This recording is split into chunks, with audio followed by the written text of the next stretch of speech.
नमस्कार, मैं डॉक्टर महेश दवंगे इस यूट्यूब चैनल में आपका स्वागत करता हूँ। आज हम हिंदी भाषा का अंतर्राष्ट्रीय स्वरूप इस विषय की चर्चा करेंगे। वैसे भाषा अभिव्यक्ति का माध्यम है। बिना भाषा के हम विचारों का आदान प्रदान ही नहीं कर सकते हैं। यही वजह है आज दुनिया भर में अनगिनत भाषाएं बोली जाती हैं। यदि हम भारत की बात करेंगे तो भारत के लगभग 70% से अधिक आबादी हिंदी भाषा का प्रयोग करती है। भारतीय संविधान ने भी 22 से अधिक भाषाओं को स्वीकार किया है और यहाँ की आबादी लगभग 1600 से अधिक बोलियों का प्रयोग करती है। यही वजह है कि इतनी बड़ी आबादी वाले देश को यदि एकता के सूत्र में यदि किसी भाषा ने बांधा है तो हिंदी ने बांधा है। भारतीय संविधान में हिंदी को लेकर कुछ प्रावधान किए गए हैं। जैसे भारतीय संविधान के भाग 17 के अध्याय की धारा 343 में हिंदी को लेकर जो कहा गया है उसमें संघ की राजभाषा हिंदी और लिपि देवनागरी होगी। संघ के राज के प्रयोजनों के लिए प्रयोग होने वाले अंकों का रूप अंतर्राष्ट्रीय रूप होगा। इसलिए सिद्ध होता है कि भारत की राजभाषा हिंदी है और इसकी जो लिपि है वो देवनागरी है। भारत में सबसे अधिक जो बोली जाने वाली जो भाषाएं हैं, यदि उन भाषाओं में हम 10 भाषाओं को लेते हैं तो उसमें सबसे पहले हिंदी भाषा आती है। भारत में लगभग 70% से अधिक आबादी हिंदी भाषा का प्रयोग करती है। यही वजह है, इस अधिकार से हम कह सकते हैं कि भारत में सर्वाधिक प्रयोग हिंदी का ही किया जाता है। उसके बाद बंगाली, तेलुगु, मराठी, तमिल, कन्नड़, उर्दू, गुजराती, मलयालम, उड़िया, ये तमाम भाषाएं भारत में बोली जाती हैं। इसका अर्थ यही है कि भारत में हिंदी सर्वाधिक रूप में बोली जाती है और हिंदी अलग अलग रूपों में लोगों के जनमानस में अपनी भूमिका या अपना स्थान बना बैठी है।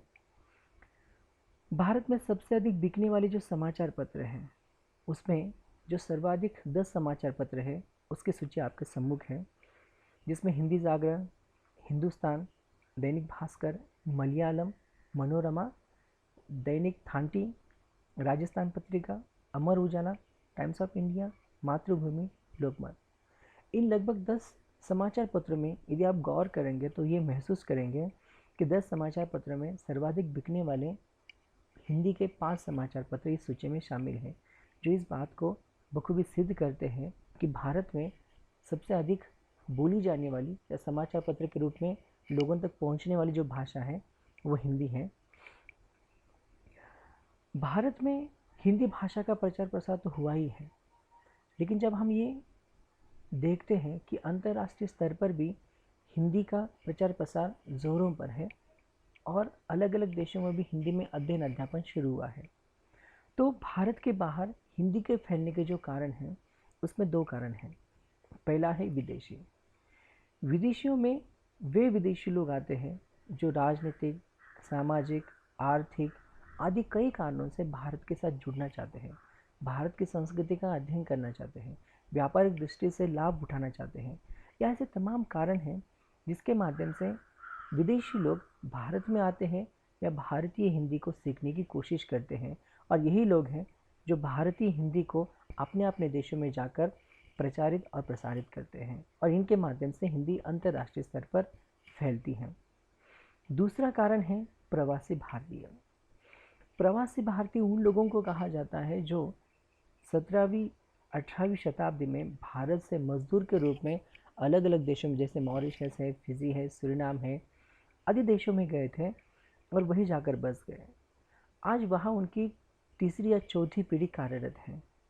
उन देशों में इन लोगों की भूमिका भी अहम रही है या उस देश के विकास में इन लोगों का भी अपना अहम योगदान है, लेकिन इन लोगों की जड़ें मूलतः भारतीय मातृभूमि के साथ जुड़ी हैं। यही वजह है जब ये लोग आपस में एक दूसरे के साथ संवाद करते हैं तो उनके संवाद और संप्रेषण की भाषा हिंदी होती है, और यही कारण है कि प्रवासी भारतीय लोगों के कारण भी हिंदी का प्रचार प्रसार अधिक मात्रा में हो रहा है। अंतर्राष्ट्रीय स्तर पर हिंदी का जो स्थान है यदि इसको देखना है तो उदाहरण के रूप में हम कुछ देशों के उल्लेख कर सकते हैं।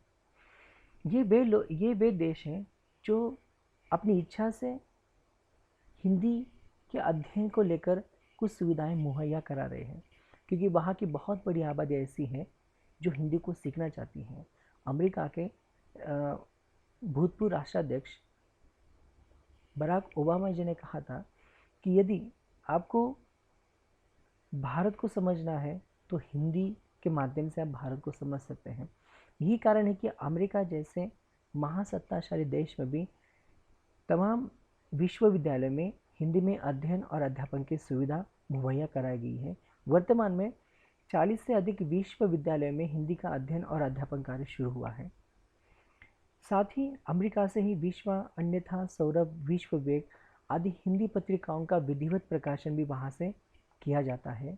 साथ ही विश्व हिंदी समिति, हिंदी न्यास, आर्य समाज, हिंदी प्रतिष्ठान जैसी स्वयंसेवी संस्थाओं का योगदान भी अमेरिका में हिंदी के प्रचार प्रसार की दृष्टि से महत्वपूर्ण है। मॉरिशस जो भारत का पड़ोसी देश है, 1910 में आर्य समाज की स्थापना के बाद मॉरिशस में हिंदी के प्रचार प्रसार को अधिक बल मिलता है। साथ ही 1925 में हिंदी प्रचार सभा की स्थापना होती है और हिंदी को और अधिक बल प्राप्त होता है। मॉरिशस में हिंदी संगठन, विश्व हिंदी सचिवालय, महात्मा गांधी संस्थान, इंदिरा गांधी सांस्कृतिक केंद्र, हिंदी लेखक संघ आदि संस्थान का योगदान भी हिंदी के प्रचार प्रसार की दृष्टि से महत्वपूर्ण है। मॉरिशस से ही सुमन, विश्व हिंदी समाचार, विश्व हिंदी पत्रिका, आर्योदय, दर्पण, वसंत, पंकज, दैनिक जनता, हिंदुस्तान आदि पत्रिकाएं भी विधिवत रूप में प्रकाशित होती हैं और यहाँ की बहुत बड़ी आबादी है जो हिंदी का प्रयोग भी करती है। यहाँ के बहुत बड़े रचनाकार अभिमन्यु आनंद, जिन्हें मॉरिशस का प्रेमचंद भी कहा जाता है, जिन्होंने 30 से अधिक उपन्यासों की भी रचना की है और एक महान साहित्यकार के रूप में भी इनकी ख्याति है। हम बात करते हैं जापान की। जापान के लगभग 11 विश्वविद्यालयों में हिंदी में अध्यापन कार्य शुरू हुआ है। प्रोफेसर क्यूवादुई ने प्रयाग विश्वविद्यालय से पीएचडी की उपाधि प्राप्त की और उसके बाद तमाम लोग हिंदी सीखने के लिए आगे बढ़े।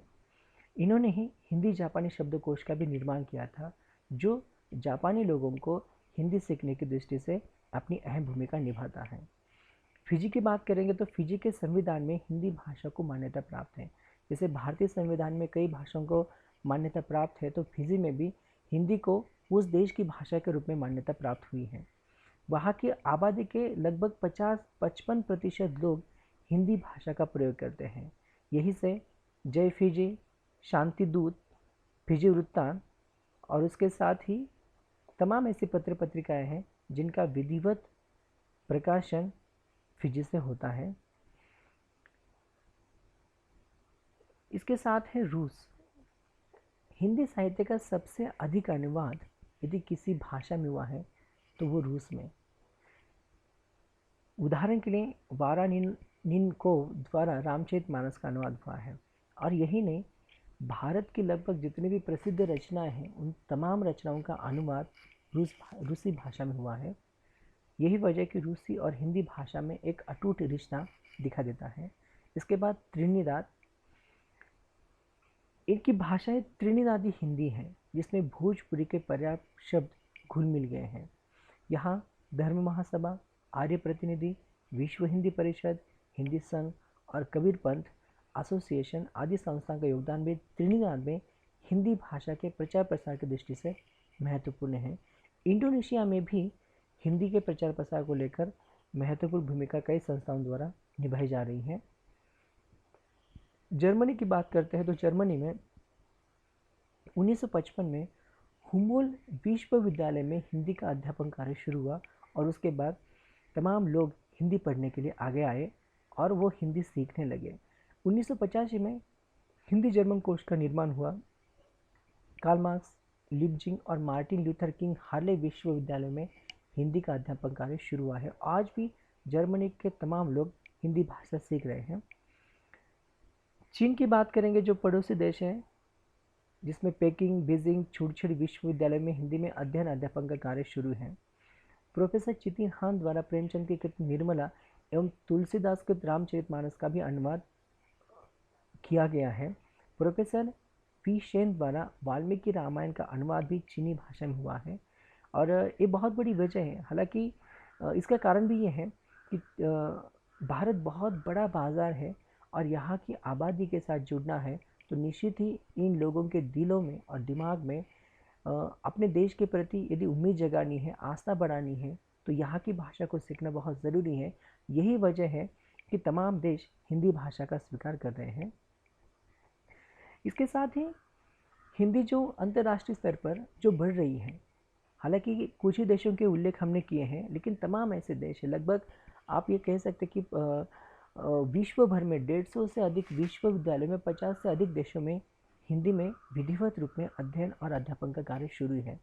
वहाँ के हमारे कई सारे राजदूत उन लोगों को हिंदी सीखने के लिए प्रोत्साहित भी कर रहे हैं। साथ ही उन लोगों के उन देशों के राजनीतिक या राजनेता लोग भी अपने देश के लोगों को हिंदी सीखने के लिए मजबूर कर रहे हैं, क्योंकि वो मानते हैं यदि आप हिंदी सीखेंगे तो ही हम भारत में जो जो एक बहुत बड़ा बाज़ार है वहाँ से हम लाभ उठा सकते हैं।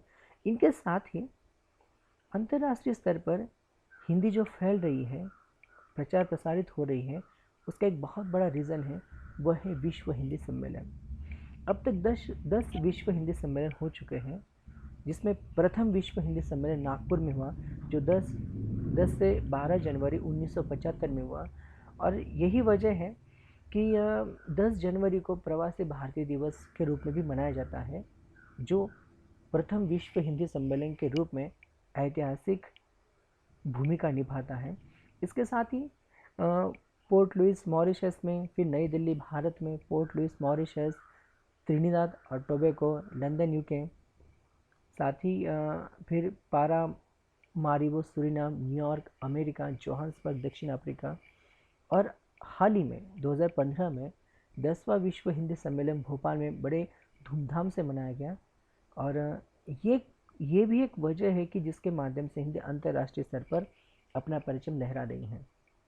मित्रों, अंतर्राष्ट्रीय स्तर पर हिंदी की भूमिका रखने का उद्देश्य यही है कि तमाम लोग, चाहे वो किसी भी कारण से अपने स्वार्थ के लिए, व्यापार के लिए, यहाँ की संस्कृति का अध्ययन करने के लिए, लेकिन तमाम लोग ऐसे हैं जो हिंदी सीख रहे हैं। अब बारी हमारी है।